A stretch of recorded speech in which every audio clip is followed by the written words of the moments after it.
Yeah, what's going on? It's Momo HeadMovement TV. Hello, Mala, fella. Loads of head movement. Yo, you looking big again? Bigger again? Back in tight shirt. Yeah. How's the training going? It's going well. It's going well. It's someone's in it, man. So you got to just step it in. Yeah. What about the knee? We're not talking about the knees. Yeah, that's all right. Okay, Dillian, Whyte, Oscar, Rivas. Let's go straight into it. Let's go main event. Come on. Okay, so we just done a fighters meeting. We spoke to Dillian. We spoke to Rivas. Dillian, I asked him if he'd learned any lessons from the Anthony Joshua fight, and he said Anthony Joshua and I are very different fighters. In regards to Rivas, he wanted Rivas. He wanted an opponent like this. He needs an opponent like this because you can very easily see how you would drop your guard and drop your hunger, drop your fire in your belly for someone that you think is less than you. So he knows he wants the big risk fight, and that's what this is. Rivas, I think, could easily be a world title contender without anybody arguing about the quality of his credentials. And so for Dillian to say, I want this guy as my opponent, speaks volumes. You know, it's probably his biggest risk to date in regards as a professional. He said, I only had 7 amateur fights. Rivas is a lot more experienced than I am. I have to learn on the job. So looking at it that way, he's punching. So it's just a case of how this pans out, how comfortable he is, how fight tactics come along, and he's going to have to learn on the job. But I think it's going to be a tough night's work. I think he'll regret picking Rivas, win or lose, because he's going to have to work for the win and work hard for the win. Obviously, if he lost, that's it, we'll regret. But I expect him to have to work hard for the win with Rivas. Stylistically, what does Rivas bring? Pace, pressure, strength. The punches he throws are consistent, and so there's no resting bar. So when fighters fight, usually you throw a couple of shots, combination, just step back, and there's that unwritten rule of back on again. You look at Rivas when he fights, when you step back, there's no unwritten rule, he's boom, straight back in it again. So he's not giving you any rest bar. And that's why that's why he's been so successful with the big guy, because he can knock guys out in the last round at high pace. Yeah. Then he can't afford to take his foot off the gas, the back end of a fight. We've seen him do that. You know, when he got put down by Parker, we saw him do that. So again, each fight he's having to learn something. And Rivas was able to deal with Pulev as well, which is a taller problem. That's right. So, it shows he can deal with different height, weight, and reach, everything. Rivas is trust me, it's a tough fight. It's a tough fight, and I commend Dillian for taking such a fight, a risky fight. He looks like a bad mofo, Rivas. He looks like he does. He's no nonsense. He looks like he should be in a film. Yeah, man. But you know what? Again, it's about the character. You've got 2 guys that have been avoided as heavyweights that are fighting each other. That tells volume. And I think the way things are going, especially in the heavyweight division, it's going to get to the point where the fighters are going to send a message to the governing bodies to say, you know what, keep your belt. I want to fight him. I don't care what belt you got on the line, because we see the injustice in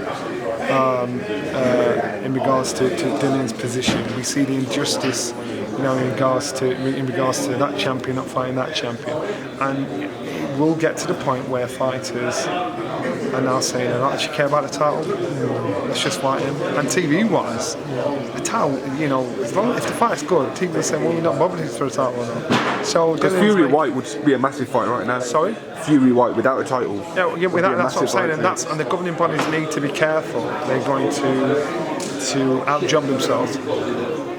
Because you can delegitimize yourself a little bit with. What do you make of the resolution now? Are you happy with it? Do you think it's a real one? In regards to them giving him making it for an interim title, Dillian don't care about that. Dillian basically said, you know what? It's not important because he's been number 1 for 6 years. 600 days. 6 or something. That's fine. He's been number 1 for 600 days.